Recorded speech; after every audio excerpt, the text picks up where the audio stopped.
हाँ जी, सभी को मेरा नमस्कार। जैसा कि आप सभी लोगों को पता है कि 25 तारीख से हमारी एनसीईआरटी की जो है साइंस की सीरीज़ चलने वाली थी। तो आज 25 तारीख को मैंने दिए गए टाइम के अनुसार इस सीरीज़ को है शुभारंभ कर रहे हैं हम लोग। तो आप सभी लोगों से निवेदन है कि लास्ट तक बने रहे और प्रॉपर 30 क्वेश्चन की सीरीज़ है। इसके अंतर्गत जितना भी आपका कंटेंट था एनसीईआरटी का, इन सभी क्वेश्चंस में समाहित कर लिया गया है। इनको एक्सप्लेन करने के बाद और इस वीडियो की समाप्ति के बाद जो एनसीईआरटी में जितना भी कंटेंट है, आपकी उस कंटेंट पर क्या हो जाएगी, कमांड हो जाएगी। तो लास्ट तक बने रहना। आज की इस क्लास को हम पहले प्रश्न से शुरू करते हैं।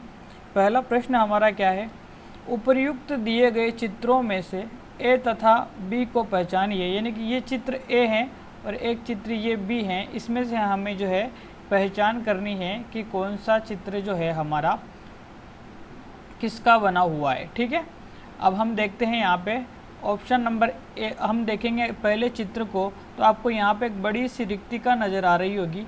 बड़ी सी रिक्तिका कहाँ पाई जाएगी, सोचो आप। बड़ी सी रिक्तिका आपको पता है कि सर आप पादप कोशिका की बात तो नहीं कर रहे हो, तो बिल्कुल मैं पादप कोशिका की ही बात करने वाला हूँ। क्योंकि सबसे बड़ी जो रिक्तिका होने के कारण आपका केंद्रक कहाँ चल जाता है, केंद्रक आपका परिधि की ओर चला जाता है। कहाँ चला जाता है केंद्रक आपका, परिधि की ओर आपका केंद्रक। यहाँ पर ये देखिए, ये परिधि की ओर आपका केंद्रक चला जाता है। बड़ी सी रिक्तिका आपको किस में देखने को मिलती है, पादप कोशिका में। और यहाँ पर देखो, ये कोशिका भित्ति नज़र आ रही है और कोशिका भित्ति कहाँ पर पाई जाएगी, आपकी पादप कोशिका में पाई जाती है कोशिका भित्ति, ये भी आपको पता है।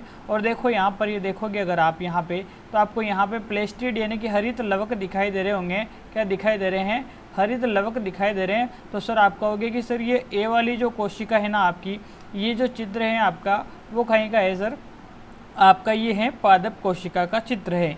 तो बिल्कुल सही बात है। तो अब हम जैसे दूसरे अगर चित्र की बात करते हैं, तो आपको डायरेक्ट यहाँ पर कोशिका भित्ति नज़र नहीं आ रही है, सिर्फ कोशिका झिल्ली नज़र आ रही है। यहाँ पर आपको सिर्फ कोशिका झिल्ली नज़र आ रही है। आपको जो ये रिक्तिका यहाँ पे दिखाई दे रही है, छोटे छोटे टुकड़ों के रूप में दिखाई दे रही है। और आपको न्यूक्लियस यहाँ पे दिखाई दे रहा है सेंटर में। यानी कि सर आप कहोगे अरे सर ये तो बात किसकी हो गई, जंतु कोशिका की हो गई। यानी कि बी वाले जो चित्र है आपका किसका है, जंतु कोशिका का। तो आप ऑप्शन के अकॉर्डिंग देखोगे, पहले में आरबीएससी नहीं होगा, डब्ल्यूबीसी भी नहीं होगा, जंतु कोशिका ए में नहीं होगा। क्योंकि ए में हमारी कौन सी थी, पादप कोशिका, और ए में हमारी पादप कोशिका थी, बी में हमारी कौन सी थी सर, जंतु कोशिका थी। यानी कि ऑप्शन नंबर 3 यहाँ पर सही हो जाएगा। प्लेटलेट्स भी नहीं होगा, जंतु कोशिका बी में है, लेकिन ए में कौन सी है हमारी, पादप कोशिका। यानी कि ऑप्शन नंबर 3 यहाँ पर आपका क्या हो जाएगा, एकदम करेक्ट आंसर हो जाएगा। पहला प्रश्न आपको समझ में आ गया होगा। दूसरा प्रश्न क्या है, निम्नलिखित में से आपको सत्य कथन बताना है। सत्य कथन क्या है आपका, जो आपको इनमें से ढूंढना है। ठीक है, इनमें से आपको क्या ढूंढना है, सत्य कथन ढूंढना है। आपका जो है अमीबा की जो कोशिका है, यहाँ पे कह रहा है ये अमीबा की जो कोशिका है, एक पूर्ण अमीबा कोशिका एक जो है पूर्ण विकसित जीव है। तो ये बात तो ठीक है। और जो स्वतंत्र अस्तित्व में सक्षम है, तो बिल्कुल सही है। अमीबा एक यूनिसेलुलर जीव है, एक कोशिक जीव है, और क्या है, स्वयं अपना अस्तित्व बना के रखता है। ये बात तो ठीक है। चलो आगे देखते हैं। श्वेत रक्त कोशिका केवल मानव रक्त की एक कोशिका है। श्वेत रक्त कोशिका केवल मानव रक्त की एक कोशिका है। डब्ल्यूबीसी पूर्ण विकसित जीव नहीं है। डब्ल्यूबीसी पूर्ण विकसित जीव नहीं है और इसलिए स्वतंत्र अस्तित्व में नहीं रह सकती है। तो ये दोनों बातें सही है। क्योंकि जो श्वेत रक्त कोशिका केवल मानव रक्त की एक कोशिका है, तो ये तो बात सही है, पूरी मानव रक्त के अंदर पाई जाने वाली एक कोशिका है। ठीक है, ये बात भी। डब्ल्यूबीसी पूर्ण विकसित जीव नहीं है, तो डब्ल्यूबीसी पूर्ण विकसित जीव थोड़ी है, ये तो क्या है, मानव रक्त में पाई जाने वाली एक क्या है, एकल कोशिका है, मानव रक्त में पाई जाती है ये। ठीक है ना, डब्ल्यूबीसी। ओके, क्लियर है ना। तो और डब्ल्यूबीसी पूर्ण विकसित जीव थोड़ी है, ये बात भी सही है, और इसलिए स्वतंत्र अस्तित्व में नहीं रह सकती। यानी कि सभी कथन यहाँ पर क्या होंगे, आपके एकदम से सही हो जाएंगे। अगले प्रश्न की ओर हम लोग बढ़ते हैं। कोशिका के संदर्भ में निम्नलिखित कथनों पर विचार कीजिए। और हमें यहाँ पर नीचे देखना है कि निम्न में से कौन सा कथन यहाँ पर सही पूछा गया है। इस ऑप्शन को देखते हुए हमें नीचे वाले ऑप्शन को क्लिक आउट करना है कि कौन सा यहाँ पर सही होगा। बहुत सारे साथी जल्दबाजी में क्या करते हैं, 1 2 3 4 ऊपर में से देखा और OMR में से भर देते हैं। प्रश्न को हमें पूरा पढ़ना भी आना चाहिए, क्यों नीचे भी कुछ प्रश्न हो सकता है कि उसने ऑप्शन के अकॉर्डिंग पूछा हो, मतलब कूट बना के दे दिए हो, है ना। तो ये भी हमारी थोड़ी सी गलती की वजह से क्वेश्चन गलत हो जाता है पेपर में, इसलिए मैंने इस तरह के प्रश्नों को भी लिया है। तो कोशिका यह किसी जीव की सबसे छोटी जीवित संरचना है। तो यह तो बात बिल्कुल सही है, जो कोशिका होती है किसी भी जीव की सबसे सूक्ष्मतम और जीवित संरचना होती है। मृत आ जाएगा तो आंसर गलत हो जाएगा। कोशिका जीव की मूलभूत संरचनात्मक इकाई है, क्रियात्मक नहीं। तो संरचनात्मक इकाई भी है और क्रियात्मक इकाई भी होती है, क्रियात्मक इकाई भी होती है, और यहाँ दे रखा है नहीं है, यानी कि ये ऑप्शन तो आपका गलत हो गया। कोशिका की खोज सबसे पहले रॉबर्ट ब्राउन ने की थी। क्या यह बात सही है क्या? कोशिका की खोज सबसे पहले रॉबर्ट ब्राउन ने नहीं की थी। कोशिका की सबसे पहले खोज की थी रॉबर्ट हुक ने की थी। किसने की थी? रॉबर्ट हुक ने की थी। और कब की थी? 1665 में की थी। और आपको पता ही है किस में की थी? यह कोर्क की कोशिकाओं से की थी। किससे की थी? कोर्क की कोशिकाओं से इसकी खोज की थी, कोर्क की कोशिका में, कोशिका से, ठीक है, कोर्क की कोशिका से। तो यहाँ पर हमें देखने को मिल रहा है। और सबसे बड़ी कोशिका जो है आपका शतुरमुर्ग का अंडा है। सबसे बड़ी कोशिका कौन सी है? शतुरमुर्ग का अंडा, यानी कि यह भी बात सही है। तो हमारा तीसरा गलत हो गया, दूसरा गलत हो गया, पहला और चौथा हमारा सही है, यानी कि ऑप्शन नंबर बी हमारा यहाँ पर क्या हो जाएगा?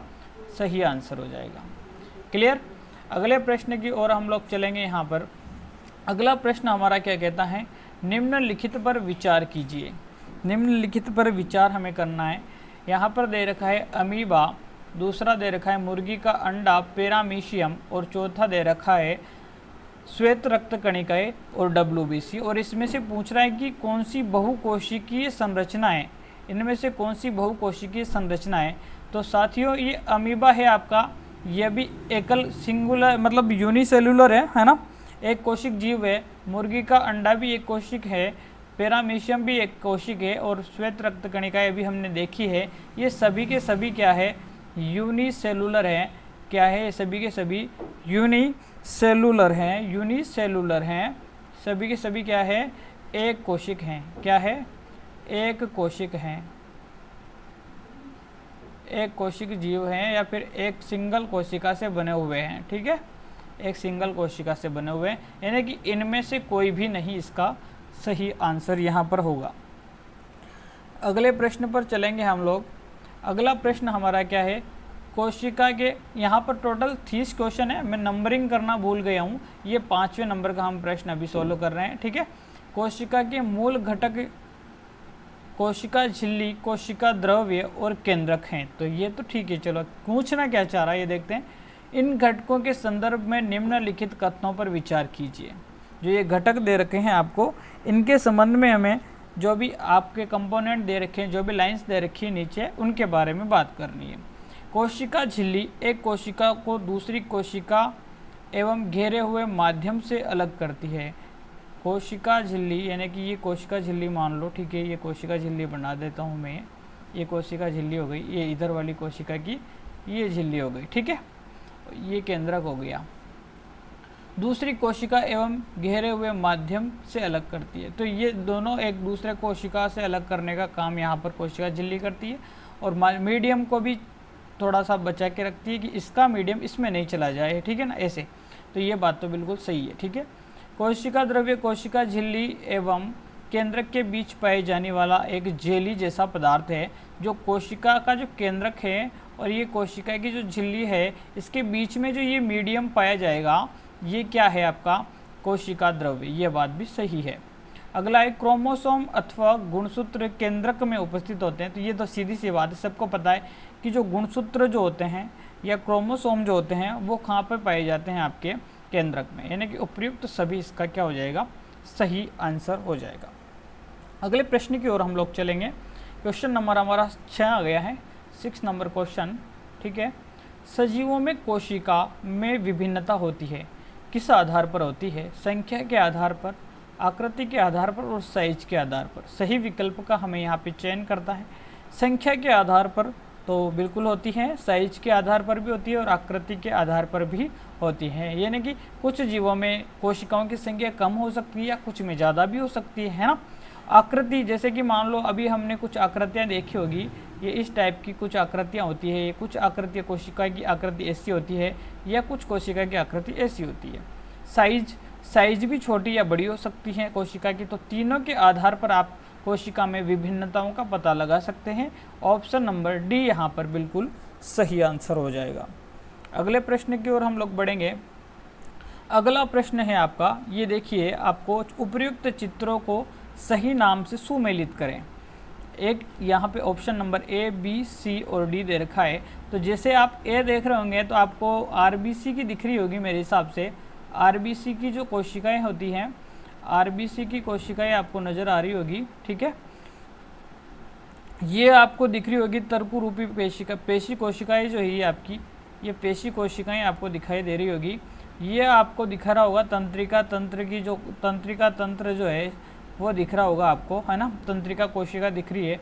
और ये है इम्पोर्टेंट, ये कौन सी कोशिका है ना। तो अभी हम प्रश्नों को देखते हैं। तो आपको ए में दिख रही है गोलाकार रक्त कोशिका, तो ये तो क्या हो गया, सही हो गया भाई। चलो ये तो ठीक है, रक्त कोशिका। तर्कु रूपी पेशी कोशिका, बी वाला सही है। सी में लंबी शाखित तंत्रिका कोशिका, ठीक है। डी में प्याज की कोशिका, नहीं बाबा बिल्कुल नहीं, प्याज की कोशिका ऐसी नहीं होती है। उसकी आप डिज़ाइन जब देखोगे ना किताब में, इस टाइप से थोड़ी बनी हुई अलग ही तरीके से नजर आएगी, है ना। गोलाकार रक्त कोशिकाएं, ठीक है। तर्कु रूपी कोशिका, लंबी शाखित, WBC नहीं, बिल्कुल नहीं है। गोलाकार कोशिका, तर्कु रूपी कोशिका, लंबी शाखित कोशिका, मनुष्य के गाल की कोशिका का चित्र है ये।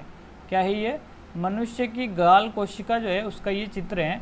इसको थोड़ा सा आपको ध्यान में रखना है क्योंकि NCERT की क्लास जो 8th की किताब है उसके अंदर ये चित्र दे रखा है और स्पेशली मेंशन किया हुआ है। जो ये कोशिकाएं होती हैं जो यूकेरियोट्स में आती है, ठीक है। ये थोड़ा सा ये भी ध्यान रख लेना। बाकी हम अगले प्रश्न पर बात करेंगे। प्रोकैरियोटिक कोशिका के संबंध में निम्न कथनों पर विचार कीजिए। प्रोकैरियोटिक कोशिका के बारे में बताना है और निम्न कथनों पर आपको क्या करना है, विचार करना है। इसमें केंद्रक झिल्ली उपस्थित होती हैं क्या? क्या प्रोकैरियोटिक कोशिका में केंद्रक झिल्ली उपस्थित होती हैं? तो नहीं, इसमें केंद्रक झिल्ली अनुपस्थित होती है। क्या होती है? केंद्रक झिल्ली अनुपस्थित होती है। जीवाणु, नील हरित शैवाल इसके उदाहरण हैं। क्या प्रोकैरियोटिक कोशिका के जीवाणु और नील हरित शैवाल उदाहरण है? तो आप कहोगे सर बिल्कुल सही बात है ये तो, है ना, क्योंकि इसमें जो है जीवाणु, नील हरित शैवाल जो है प्रोकैरियोटिक कोशिका के अंतर्गत पाए जाते हैं क्योंकि इनमें भी केंद्रक झिल्ली क्या होती है, अनुपस्थित होती है। क्या होती है इनमें, सॉरी हाँ, इनमें केंद्रक झिल्ली क्या होती है, अनुपस्थित होती है। प्रोकैरियोटिक कोशिकाओं में जो है आपकी केंद्रक झिल्ली क्या होगी, अनुपस्थित। क्या होगी, अनुपस्थित होती है, ठीक है। हाँ, तो ऑप्शन नंबर बी यहाँ पर हो जाएगा सही आंसर। बाकी जो पहला है अनुपस्थित होती है और उपस्थित किस में होती हैं, यूकैरियोटिक सेल में क्या होती हैं, उपस्थित होती है। अगले प्रश्न की ओर हम लोग बढ़ेंगे। अगला प्रश्न है हमारा, निम्न में से यूकैरियोटिक हैं, निम्न में से यूकैरियोटिक कौन सा है? प्याज की कोशिका यूकैरियोट्स में आती हैं, बिल्कुल, क्योंकि इनके अंदर भी क्या होती है, केंद्रक झिल्ली देखने को मिलती है। फिर इसके साथ में क्या, विषाणु, ये इंपॉर्टेंट चीज़ हो जाती है। विषाणु जो होता है ना आपका, ये ना तो प्रोकैरियोट्स होता है, ना तो प्रोकैरियोटिक और ना ही यूकैरियोटिक। ये चीज़ याद रखने लायक है। ना तो प्रोकैरियोटिक होता है विषाणु और ना ही यूकैरियोटिक होता है। ये चीज़ इंपॉर्टेंट निकल के आई है यहाँ से। तो आपका ऑप्शन नंबर 1 यहाँ पर ओनली सही होगा, ओनली 1 यूकैरियोटिक पूछा है। और विषाणु ना तो प्रोकैरियोटिक होता है ना ही क्या होता है, यूकैरियोटिक। मैं कोशिश करूँगा मेरी थोड़ी राइटिंग सुधारने की, पर हालांकि ठीक आ रही होगी समझ में तो, है ना। अगले प्रश्न की ओर हम लोग चलते हैं। निम्नलिखित कथनों पर विचार कीजिए और असत्य कथन का चयन करना है। इनमें से आपको असत्य कथन कौन सा है इनमें से? पहला है जंतु कोशिका में पादप कोशिका के विपरीत कोशिका भित्ति होती है, कोशिका भित्ति होती है जिसे एक विपरीत कोशिका पर भित्ति होती है जिसे कोशिका भित्ति कहते हैं। क्या जंतु कोशिका में कोशिका भित्ति देखने को मिल सकती है क्या, और वो भी पादप कोशिका के विपरीत? तो यह पहला ही कथन क्या हो गया हमारा असत्य, यानी कि यह आंसर हो सकता है, परंतु हम और भी ऑप्शनों को पढ़ेंगे। ठीक है, प्लेस्टिड नामक रंगीत संरचना केवल पादप कोशिकाओं में पाई जाती है, यानी कि यह बात तो बिल्कुल सही है, परंतु हमें क्या पूछा है असत्य कथन, यानी कि हमारे लिए यह कथन गलत है। ठीक है, जंतु कोशिका में कई छोटी छोटी रसधानियाँ होती है जबकि पादप कोशिका में एक बड़ी केंद्रीय रसधानी होती है। यहाँ पे वैक्यूल्स की बात हो रही है, यहाँ पर बात हो रही है रिक्तिका की, यानी कि ये बात भी सही है। तो हमारा आंसर क्या होगा, क्योंकि हमें पूछा असत्य कथन है, और हमारा आंसर हो जाएगा ऑप्शन नंबर ए यहाँ पर। अगले प्रश्न की ओर चलेंगे। क्वेश्चन नंबर 11 हमारा क्वेश्चन नंबर कौन सा है 11 पर हम पूछ चुके हैं। टोटल 30 क्वेश्चन है और आपको लास्ट में कमेंट करनी है कि आपको 30 में से कितने क्वेश्चन यहाँ पर आ गए हैं। संदेश स्थानांतरण का कार्य निम्नलिखित में से कौन सी कोशिकाएं करती हैं? तो गोलाकार रक्त कोशिकाएं आरबीसी में पाई जाती हैं जो कि संदेश स्थानांतरण का कार्य तो नहीं करती। हाँ, नर्व सेल जो होती है आपकी तंत्रिका कोशिका होती है, तो वो क्या करेगी आपका संदेश स्थानांतरण का कार्य, यानी कि ऑप्शन नंबर बी क्या हो जाएगा आपका एकदम सही आंसर यहाँ पर हो जाएगा। अगले प्रश्न की ओर हम बढ़ेंगे। निम्नलिखित में से कोशिका को रंगने के लिए किसका उपयोग किया जाता है? हाँ, बिल्कुल अच्छा प्रश्न है ये। कोशिका को रंगने के लिए किसका आप उपयोग कर सकते हो, ये बड़ी इंपॉर्टेंट बात है। सबको पता है कि सर आयोडीन विलयन का प्रयोग किया जाता है, तो मैं कहूँगा बिल्कुल किया जाता है, मैं क्यों मना करूँगा। आप कहोगे सर सेफ्रिनिन विलयन का भी पढ़ा है हमने, बिल्कुल, और मेथिलीन ब्लू का भी हमने पढ़ा है, और ये तीनों नाम कहाँ पे मिलेंगे आपको 9th क्लास की NCERT की पुस्तक में। जो आप सेल वाला जो टॉपिक पढ़ोगे उसमें तीनों नाम दे रखे हैं, और उसमें लिखा हुआ है कि ये तीनों जो आपके केमिकल है वो किस में उपयोग किया जाता है, कोशिका को रंगने में। ऑप्शन नंबर सी में यह आंसर आपको दिखाई दे रहा है। अगले प्रश्न की ओर हम बढ़ेंगे। इससे पहले अगर आपको वीडियो अच्छा लग रहा हो तो चैनल को लाइक कर देना, मतलब वीडियो को लाइक कर देना, चैनल को सब्सक्राइब कर देना, और ज़रूरतमंद विद्यार्थियों तक इस कंटेंट को ज़रूर पहुंचाइएगा, ताकि हो सकता है किसी के काम आ सके यह क्लास। ठीक है, आगे हम देखते हैं अगला प्रश्न। जो सूची 1 है उसको 2 से सुमेलित करना है आपको। सूची 1 को 2 से मिलाना है कि किसकी खोज किसने की थी इसके बारे में। पहला जो है आपकी कोशिका की खोज किसने करी, तो आप बताओगे कोशिका की खोज की है सर हमारे रॉबर्ट हुक साहब ने। अभी हमने फर्स्ट जो क्वेश्चन था उसमें शायद इसके बारे में बात की थी, तो हम यहाँ पे इस सांप को यहाँ पे मिला देते हैं। अगला हम ऑप्शन देखेंगे, अगला हम देखेंगे सर्वप्रथम तालाब में के स्वतंत्र जल में जीवित कोशिका की खोज किसने की थी, तो आप कहोगे सर ये तो हमें पता है, जीवित कोशिका की खोज तो ल्यूवेनहॉक ने की थी। और आप कहोगे केंद्रक की खोज किसने करी थी, तो केंद्रक की खोज आपकी किसने की थी, रॉबर्ट ब्राउन ने। और ब्लैक रिएक्शन विधि की खोज किसने की थी, कैमिलो गोल्जी ने। ये चीज़ इंपॉर्टेंट है, देख लेना, थोड़ा सा याद रखने लायक चीज़ है। तो कैमिलो गोल्जी ने जो है आपकी कौन सी ब्लैक रिएक्शन विधि की खोज की थी, यानी कि यहाँ पर आप मिलाओगे तो ऑप्शन नंबर बी यहाँ पर आपको मिलते हुए नजर आएगा। थोड़ा सा अगर मैं बात करूँ यहाँ पर कैमिलो गोल्जी के बारे में, तो इनको जो है ये जो ब्लैक रिएक्शन जो विधि थी इसके बारे में, जैसे सिंगल तंत्रिका होती है ना, सिंगल नर्व और कोशिका की संरचनाओं को अभिरंजित करने की इन्होंने एक विधि प्रदान की थी, क्रांतिकारी विधि, उसे कहा गया था क्या, ब्लैक रिएक्शन विधि। ठीक है, और इनको एक जो है नोबेल पुरस्कार मिला था 1906 में। 1906 में इन्हें क्या मिला था, नोबेल पुरस्कार इसके लिए मिला था। और नोबेल पुरस्कार किसके साथ मिला था, रेमोनी कजाल के साथ में, सेंटियागो रेमोनी कजाल था इनके साथ में, इन दोनों को संयुक्त रूप से रेमोनी कजाल, ठीक है, रेमोनी कजाल के साथ में इनको क्या मिला था, नोबेल पुरस्कार मिला था। किसे मिला था, कैमिलो गोल्जी को। ठीक है, समझ में आ गई बात। ओके, आगे का प्रश्न पर हम चलेंगे इसके साथ में। हाँ, ऊपर दिए गए कथनों में से कौन सा सही है, 3 कथनों को पढ़ना है आपको, और इनमें से जो है कौन सा कथन सही है ये बताना है। जेई पुरकिंजे ने कोशिका में उपस्थित तरल जैविक पदार्थ को प्रोटोप्लाज्म कहा। ठीक है, प्रोटोप्लाज्म नाम दिया, बात तो सही है। अगला देखते हैं, एम स्लेडन और टी स्वान ने कोशिका सिद्धांत से संबंधित है, ये भी ठीक है। विर्चो ने कोशिका सिद्धांत के संबंध में कहा कि सभी कोशिकाएं पूर्ववर्ती कोशिकाओं से मिलकर बनती हैं। बिल्कुल तीनों ही यहाँ पर क्या है, सही हैं। और वो ओमनी सेलुला ई सेलुला वो कुछ बोला था विर्चो ने, आपको याद होगा, तो उसका मतलब यही है कि पूर्ववर्ती कोशिकाओं से मिलकर ये जो है नई कोशिका बनती है। ठीक है, तो यहाँ पर ऑप्शन नंबर डी सही होगा मेरे अकॉर्डिंग, तो ऑप्शन नंबर डी यहाँ पर आप सही कर लीजिएगा। और पुरकिंजे ने ये 1839 में जो है इसका नाम दिया था जीव द्रव्य, और इसके साथ में जीव द्रव्य की खोज की अगर बात की जाए तो वो उसमें डुजार्डिन आ जाएगा। खोज की पूछता है, अगर प्रोटोप्लाज्म की खोज की पूछता है तो वहाँ पर क्या आ जाएगा, डुजार्डिन। ठीक है, खोज की अगर बात करता है, शायद यहाँ पे लोगो आ रहा होगा, खोज की अगर बात करता है तो आप कर देना वहाँ पर क्या कर दोगे, डुजार्डिन कर दोगे। ठीक है, डुजार्डिन कर देना। और अगर नाम की बात करता है, प्रोटोप्लाज्म नाम पुरकिंजे ने दिया था। ठीक है, अगले प्रश्न की ओर हम बढ़ेंगे। कोशिका के संदर्भ में निम्न कथनों पर विचार करें। कोशिका में मौजूद प्लाज्मा झिल्ली चयनात्मक रूप से पारगम्य होती है। कोशिका में जो प्लाज्मा झिल्ली होती है वो सिलेक्टिव प्रीमेबल होती है ना, तो बिल्कुल सही बात है। तो जीवित और मृत दोनों तरह से पराशरण द्वारा जल करने की प्रक्रिया कोशिका में संपन्न होती है। जीवित और मृत दोनों में तो नहीं होती यार, ओनली जीवित में होती है। ठीक है, सिर्फ जीवित कोशिकाओं में होती है, मृत में नहीं होती है। ठीक है, मृत में नहीं होती है ना, मृत में नहीं होती। ऑप्शन नंबर एक सही है, only one is correct here. Okay, अगले प्रश्न पर चलेंगे।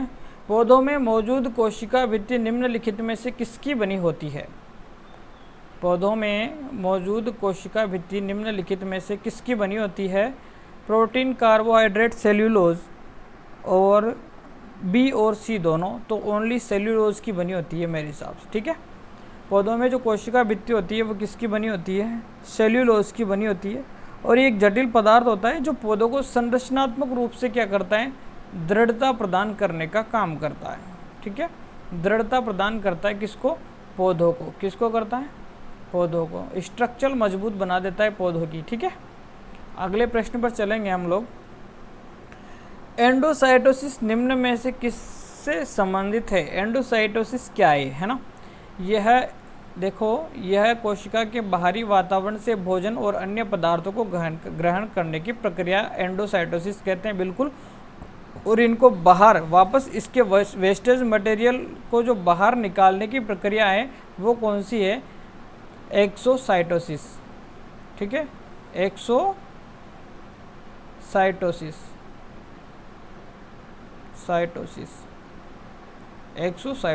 ठीक है, अब दूसरा ऑप्शन देखते हैं। यह कोशिका द्वारा अपशिष्ट उत्सर्जन की एक प्रक्रिया, उत्सर्जन की प्रक्रिया नहीं है ये। ठीक है, यह पौधों की कोशिकाओं में होने वाली एक बीमारी है, नहीं है, बीमारी भी नहीं है। तो ऑप्शन नंबर एक यहाँ पर मेरे को सबसे बेस्ट नज़र आ रहा है, तो यही मैं इसका आंसर करने वाला हूँ। अगले प्रश्न पर चलेंगे। कोशिका में पाए जाने वाले गुणसूत्रों के संबंध में निम्नलिखित कथनों पर विचार कीजिए। कोशिका के संबंध में, कोशिका में पाए जाने वाले गुणसूत्रों के संबंध में विचार करना है और इसका आपको सही आंसर बताना है। जल्दी से इसका सही आंसर बताइएगा। ये कोशिका के केंद्रक में मौजूद होते हैं, बिल्कुल सही बात है। ठीक है, ये कोशिका के केंद्रक में मौजूद होते हैं। दूसरा, ये डीएनए और प्रोटीन के बने होते हैं, तो हाँ बिल्कुल, गुणसूत्रों में डीएनए पाया जाता है, प्रोटीन्स भी पाए जाएंगे। अनुवांशिक गुणों के लिए उत्तरदायी होते हैं, बिल्कुल सही बात है। ऑप्शन नंबर सी करेक्ट होगा। यहाँ पे सभी आंसर यहाँ पर क्या होंगे, सही होंगे। According to me all option is correct here. Okay, अगले प्रश्न की ओर चलते हैं। इस क्लास के बाद मुझे नहीं लगता है कि शायद ही कोई पॉइंट बचेगा जो आपकी एनसीईआरटी में एक्स्ट्रा मिल जाए, क्योंकि जो जितना भी क्वेश्चन बनने वाले हैं इस एनालिसिस के आधार पर आप उनको आराम से सॉल्व कर पाओगे। यहाँ पे कुछ कोशिका अंगों के नाम दिए हुए हैं और इनमें से पूछा है कि कोशिका अंग कौन कौन से हैं। एंडोप्लाज्मिक रेटिकुलम, बिल्कुल अंतःप्रदवी जालिका जो है आपकी एक कोशिकांग है। गोल्जी उपकरण, गोल्जी कॉम्प्लेक्स, बिल्कुल सही है। लाइसोसोम और माइटोकॉन्ड्रिया, ये भी ठीक है। प्लास्टिड भी होता है, पौधों में हो चाहे जंतु में। यहाँ पर्टिकुलर जंतु पौधे की बात नहीं की है, यहाँ पे पूछा है आपको सेल ऑर्गेनेल्स कौन कौन से हैं, कोशिका अंग कौन कौन से हैं। तो रसधानियाँ बिल्कुल सारे के सारे हैं यहाँ पे। Option number D is correct here, सभी सही है यहाँ पर। यहाँ पे ऐसा नहीं पूछा है कि इनमें से पादप कोशिकांग पूछता तो हम स्पेशली सोच के बता दें। यहाँ पे पूछे सिर्फ कोशिकांग बताने आपको कि कौन से कोशिकांग है, बस ये बताना है इस प्रश्न में। अगले प्रश्न की ओर हम लोग बढ़ेंगे। निम्नलिखित में से कौन सा प्रोटीन संश्लेषण से संबंधित है। ये तो बच्चा जानता है कि एंडोप्लाज्मिक रेटिकुलम जो होती है अंतः प्रदवी जालिका, उसका खुरदरा जो भाग है, खुरदरी जो अंतः प्रदवी जालिका है, अंतः प्रदवी जालिका, उसके अंदर पाए जाते हैं आपके क्या, राइबोसोम्स पाए जाते हैं। क्या पाए जाते हैं, राइबोसोम्स पाए जाते हैं। और ये राइबोसोम्स क्या करते हैं, आपके प्रोटीन संश्लेषण का काम करते हैं। प्रोटीन संश्लेषण का काम ये करते हैं। इसके बाद अगला प्रश्न है आपका, एंडोप्लाज्मिक रेटिकुलम दो प्रकार के होते हैं, रफ एंडोप्लाज्मिक रेटिकुलम और स्मूथ एंडोप्लाज्मिक रेटिकुलम। इसके संदर्भ में निम्नलिखित कथनों पर विचार करें। इसमें आपको ऑप्शन नंबर ए दिख रहा है यहाँ पे, वे साइटोप्लाज्म के विभिन्न क्षेत्रों या साइटोप्लाज्म के केंद्र के बीच में पदार्थों का परिवहन के लिए जिम्मेदार हैं। तो यहाँ पर जो है आप इसको आराम से पढ़िए एक बार दोबारा से। यहाँ जो पहला प्रश्न कह रहा है, इसके संदर्भ में निम्नलिखित कथन बताने हैं। किसके संदर्भ में, एंडोप्लाज्मिक रेटिकुलम। और इसमें टाइप भी बता रखे कि दो टाइप के होते हैं, SER और RER, smooth endoplasmic reticulum plus rough endoplasmic reticulum. इन दोनों के बारे में आपको बात करनी है। तो पहला क्या कर रहा है कि जो ये साइटोप्लाज्म के विभिन्न क्षेत्रों के बीच में या फिर साइटोप्लाज्म और केंद्र के विभिन्न क्षेत्रों के बीच में पदार्थों का परिवहन के लिए जिम्मेदार है दोनों। तो बिल्कुल सही बात है ये तो, ठीक है। SER मतलब स्मूथ एंडोप्लाज्मिक रेटिकुलम जो होती है, जानवरों की यकृत कोशिकाओं में जहर और दवाओं के विषहरण या निर्विषीकरण जो होता है उसके लिए महत्वपूर्ण भूमिका निभाता है। दोनों ही ऑप्शन आपके क्या हो जाएंगे, यहाँ पर करेक्ट आंसर हो जाएंगे। यहाँ पर दोनों ही क्या हो जाएंगे, सही हो जाएंगे। निम्नलिखित में से कौन लाइसोसोम के निर्माण के लिए जिम्मेदार है। लाइसोसोम का निर्माण होता है गोल्जी कॉम्प्लेक्स के द्वारा, गोल्जी उपकरण के द्वारा। और गोल्जी उपकरण का निर्माण किससे होएगा, एंडोप्लाज्मिक रेटिकुलम के द्वारा, अंतः प्रदवी जालिका के द्वारा। तो ये याद रखने लायक चीज़ें हैं। तो मेरे हिसाब से कौन सा क्वेश्चन है ये, क्वेश्चन नंबर 22 है। निम्नलिखित में से कौन सा जो है आपका लाइसोसोम के निर्माण के लिए जिम्मेदार है यहाँ पर। तो आप बताओगे यहाँ पर क्या बताओगे, Golgi complex, option number B. Lysosome बनेगा गोल्गी कॉम्प्लेक्स से, और गोल्गी कॉम्प्लेक्स जो है वो बनता है एंडोप्लाज्मिक रेटिकुलम से, ठीक है। ओके, अगले प्रश्न पर हम लोग चलेंगे। अगला प्रश्न है हमारा, लाइसोसोम के संदर्भ में निम्नलिखित कथनों पर विचार करें। यह कोशिका की अपशिष्ट निपटान प्रणाली है। बिल्कुल सही बात है, लाइसोसोम कोशिका को मतलब जो अपशिष्ट पदार्थ होते हैं उनका भक्षण करने का काम करता है। इसमें एक विशिष्ट प्रकार के एंजाइम्स पाए जाते हैं जो क्या करते हैं, आपके इसमें अपशिष्ट पदार्थों का निपटान करने में सहायक होते हैं। इनमें शक्तिशाली पाचक एंजाइम होते हैं। बिल्कुल सही बात है, तभी तो अपशिष्टों का निपटान करेंगे। और इसे कोशिका की आत्मघाती थैली कहा जाता है। और जब लाइसोसोम फट जाता है तो कोशिका को ही, संपूर्ण कोशिका को ही क्या कर देता है, नष्ट कर देता है। इस वजह से ये option number A, B, C यहाँ पर तीनों ही सही हो जाएंगे। अगले प्रश्न पर चलेंगे। माइटोकॉन्ड्रिया के संबंध में निम्नलिखित कथनों पर विचार करें। कोशिका का पावर हाउस माइटोकॉन्ड्रिया को कहा जाता है। कोशिका का पावर हाउस, ये बात तो बच्चे को पता है, क्लास 8 से ही, है ना।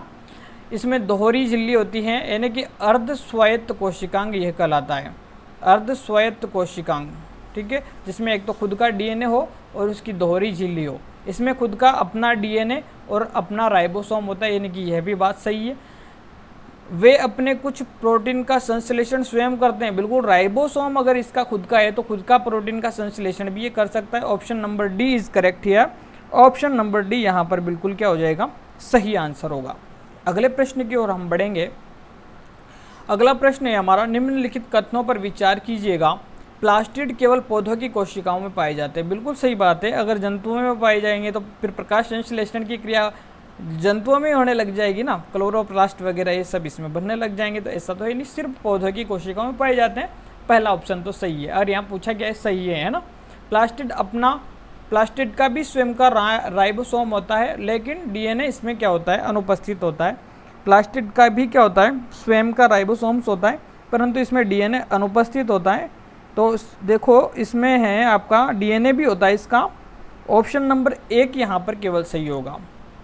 ठीक है, तो यहाँ पर इसमें भी डीएनए होता है, अनुपस्थित नहीं होता है, खुद का डीएनए भी होता है ना।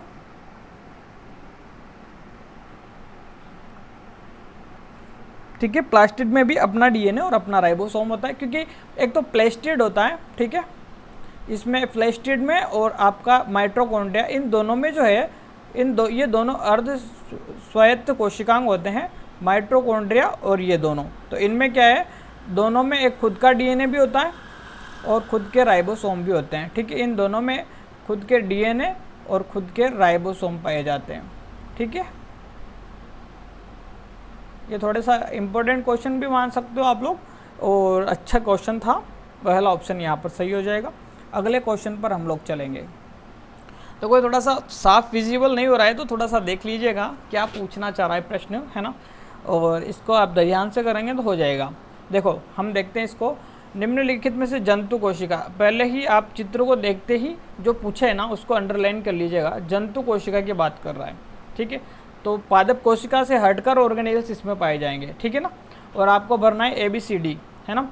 तो अब आपको पता है, चलो देखो प्लाज्मा झिल्ली, कोशिका भित्ति। तो एक चीज़ बताओ मुझे, जंतु कोशिका में कभी कोशिका भित्ति होती है क्या? कभी नहीं होती। तो ये दोनों ऑप्शन तो यहीं ख़त्म हो जाते हैं, दोनों ऑप्शन कहाँ पर हो जाएंगे, यहीं समाप्त हो जाएंगे।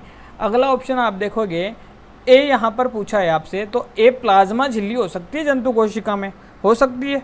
अगर आपको चित्र सही से विजिबल भी नहीं हो रहा है ना, तो फिर भी प्लाज्मा झिल्ली तो आपको पता है कि सर प्लाज्मा झिल्ली होती है डायरेक्ट इसमें, तो प्लाज्मा झिल्ली। ठीक है, हाँ, तो आप कह दोगे सर ये तो प्लाज्मा झिल्ली है। ठीक है, अब यहाँ पर बी देखो, बी यहाँ पर जा रहा है आपका न्यूक्लियस पर, केंद्रक पर, है ना, आपको दिख रहा होगा साफ साफ कि ये बी वाला जो एरो है सर केंद्रक पे जा रहा है।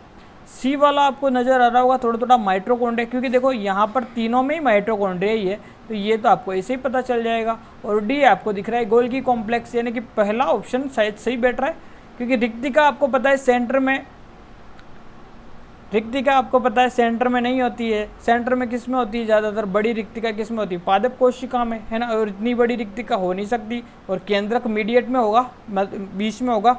तो option number A is correct answer. ठीक है, अच्छा क्वेश्चन था, थोड़ा सा सोचते तो नॉर्मली, मतलब बड़ा क्वेश्चन दिखने में है परंतु है इजी। पादप कोशिका और जंतु कोशिका को किसकी उपस्थिति में भिन्न होती है, मतलब क्या डिफरेंस होता है। कोशिका भित्ति पादप कोशिका में हो सकती है और जंतु कोशिका में नहीं होगी, तो हो गया डिफरेंस। लवक पादप में पाया जाएगा और जंतु में नहीं पाया जाएगा, ये भी डिफरेंस है। एक बड़ी केंद्रीय रिक्तिका पादप में होगी, जबकि जंतुओं में क्या होगी, छोटी छोटी, यानी कि सारे के सारे डिफरेंस होते हैं पादप कोशिका और जंतु कोशिका में। ये तो सही आंसर है। अगला क्वेश्चन देखेंगे, अच्छा क्वेश्चन है, निम्नलिखित कथनों को पढ़ें और सही विकल्प चुनिए। निम्नलिखित कथनों को हमें पढ़ना है और इनमें से क्या करना है, आपको सही विकल्प का चयन करना है। नीचे दिए गए माइटोकॉन्ड्रिया प्रोक्यूरेट्स में अनुपस्थित होती हैं, प्रोक्यूरेट्स में अनुपस्थित होती हैं, ये बात तो सही है। प्रोक्यूरेट्स में मेसोसोम्स मौजूद होते हैं जो श्वसन की क्रिया में सहायक होते हैं, दोनों ही सही है। ए और बी दोनों ही कथन क्या हो जाएंगे, यहाँ पर सही हो जाएंगे। अगले प्रश्न पर चलेंगे, प्रोक्यूरेट्स में पाए जाने वाले राइबोसोम का प्रकार कौन सा होता है, 70S प्रकार का, और यूकैरियोट्स में पाया जाएगा आपका 80S प्रकार का। ठीक है, यूकैरियोट्स में पाया जाएगा आपका 80 प्रकार का। ठीक है, ओके, अगले प्रश्न पर चलेंगे, लास्ट क्वेश्चन है, निम्नलिखित में से कोशिका सिद्धांत का अपवाद कौन है, विषाणु वायरस है, ये तो सभी को पता होगा। लास्ट का क्वेश्चन वेरी वेरी इजी।